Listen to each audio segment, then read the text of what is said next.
Samantala, magkakaroon naman po ng partial at full road closure sa ilang bahagi ng North Avenue. Ito'y para bigyang daan ang paglalagay ng girder sa MRT-7 sa bahagi ng naturang lugar. Nasa linya ng telepono si Crystal Ramizares, una sa balita. Crystal.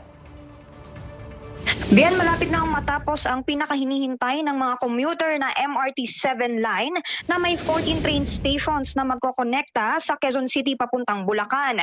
Ayon sa Department of Transportation, target na masimula ng operasyon ng MRT-7 line sa quarter 2 ng 2027 kung saan 12 stations na ang bubuksan.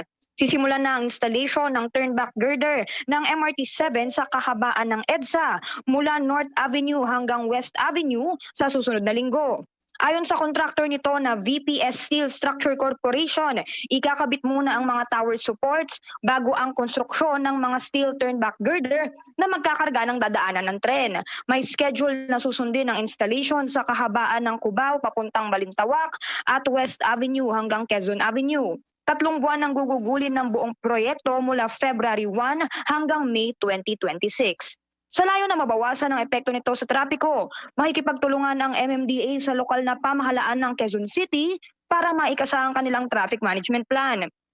Magsasagawa ng partial at full road closure. 2 lane ang isasara sa 5 lane ng parehong bounds ng North Avenue, habang 5 lane naman ang magsasara sa full road closure sa tuwing ikakabit naman ang mismong girder.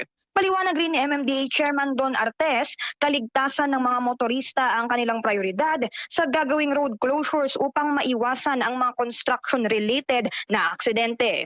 Ben, magsasagawa nga rin ng zipper lines dahil maapektuhan rin ang mga bus lanes kung saan itatayo ang mga tower support.